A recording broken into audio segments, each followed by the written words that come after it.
10 নম্বর সর্বশেষ প্রশ্ন বলছেন একজন, আসসালামু আলাইকুম শেখ। ওয়ালাইকুম সালাম। আমি একজন ছাত্র, আমার এখানে ইচ্ছায় অনিচ্ছায় ম্যাডাম আর সিনিয়র মেয়েদের সালাম দেওয়া লাগে, এইটা কি রিয়া বা শিরকের অন্তর্ভুক্ত? দয়া করে বলবেন। এখানে শিরকের আবার কি আছে, আর রিয়া লোক দেখানোরই কি আছে?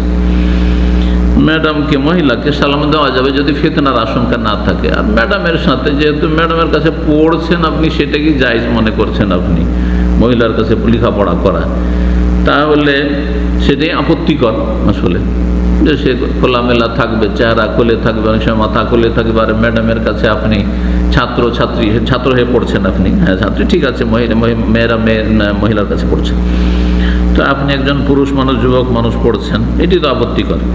আর তারপরে সালাম দেওয়াটা আপত্তিকর না। যদি কেউ পর্দা করে থাকে আর সালাম দেওয়ার সেখানে ফিতনার আশঙ্কা না থাকে, সালাম মহিলাদের দেওয়া যাবে, নেওয়া যাবে। সরাসরি রাস্তাঘাটে দেখা হলে দেওয়া যাবে, আর স্কুল কলেজ মাদ্রাসাতেও দেওয়া যাবে, সালাম দেওয়া যাবে। বোরকা পরে আছে আর সালাম দিলেন, কোনো অসুবিধা নেই, ফিতনার আশঙ্কা না থাকলে হলো। সালামটা যেন কোনো চোরা রাস্তা না, হারামের জন্য চোরা রাস্তা নয়। যদি চোরা রাস্তা কোথাও হয় যে সালাম দেওয়ার মাধ্যমে ইন্টার করলাম, তাহলে হারাম, সালাম দেওয়া হারাম এই ক্ষেত্রে। বলছেন যে এটাকে শিরক হবেন না, শিরক মোটেই না।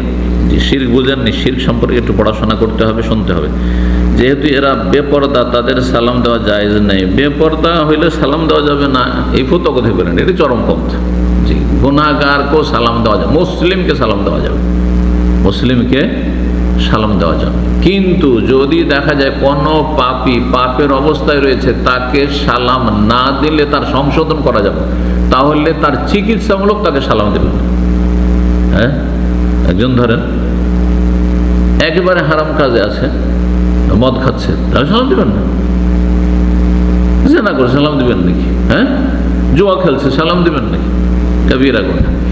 কিন্তু বেপরদা হয়ে রয়েছে মানে এই নয় যে গোটা শরীরে কাপড় নাই, হয়তো চেহারায় কাপড় নাই, মাথায় হয়তো আছে, তাহলে চেহারা বিষয়টি ইখতিলাফ মাসলা। আর মাথাও যদি খোলা থাকে, তো এমন নয় যে সালাম দেওয়া না জায়েজ, এমন নয় আসলে বিষয়টি। জি, চরমপন্থী হবেন না। এই ফতোয়া কোথায় পেলেন যে যদি বেপরদা থাকে তাহলে সালাম দেওয়া জায়েজ নেই? প্রয়োজনে জায়েজ আছে। যেখানে সালাম না দিলে ক্ষতি হতে পারে, অবশ্যই সালামের গুরুত্ব বেড়ে যেত। জি, সালাম দিতে হবে। প্রয়োজনে যদি দেখেন যে সংশোধন কোণঠাসা করা যায় বেদাতিকে সালাম না দিই, তাহলে বেদাতিকে আসর হচ্ছে সালাম দিবেন না।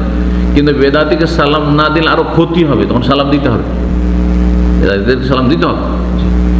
তো সব সময় একই রকমের চিকিৎসা সব রোগীর ক্ষেত্রে চলে না, সব রোগীর ক্ষেত্রে একই রকমের চিকিৎসা চলে না। জি, এই ব্যাপারটা নিয়ে অনেক চিন্তা আছে, কোনো চিন্তার কারণ নয়। কারণ একজন মুসলিম হিসাবে রিয়া বা শিরক করতে চায় না, এখানে শিরক আর রিয়ার কোনো প্রশ্ন নেই, যেহেতু সালাম একটা ইবাদত। জি, সালাম ইবাদত, আর সালাম মুসলিমদের ইবাদত এবং মুআমালাত ইবাদত, আর এমন ইবাদত যেটি আখলাক, উত্তম ক্যারেক্টার, উত্তম চরিত্র ইসলামের শিষ্টাচার। সালাম একটি আদব। হ্যাঁ, জি। আর সালাম হচ্ছে মানুষের সাথে মুআমালা হাসানা, ভালো আচরণ। সুতরাং ভালো আচরণ করবেন আপনি, মুসলিম ভাই বোনদের সাথে ভালো আচরণ করবেন। প্রয়োজনে সালাম না দিলে যদি খারাপ আচরণ হয় সেটা বোঝায়, তাহলে অবশ্যই শিক্ষক শিক্ষিকাকে সালাম দেবেন, যে সালাম নেবেন। এখানেই প্রশ্ন শেষ হচ্ছে এবং প্রশ্ন উত্তর শেষ হচ্ছে। আল্লাহ রাব্বুল আলামিন যেন আমাদেরকে সঠিক কথা জানার তৌফিক দান করেন, বলার তৌফিক দান করেন, মেনে চলার তৌফিক দান করেন, চরম পন্থা বর্জন করার তৌফিক দান করেন, শিথিলতা থেকে আল্লাহ বাঁচিয়ে রাখেন। আল্লাহ রাব্বুল আলামিন মুসলিম উম্মার হেফাজত করেন, সংশোধন করার তৌফিক দান করেন। ও সাল্লাল্লাহু আলা নবিয়িনা মুহাম্মদ ওয়া আলা আলিহি ওয়া সাহবিহি আজমাইন।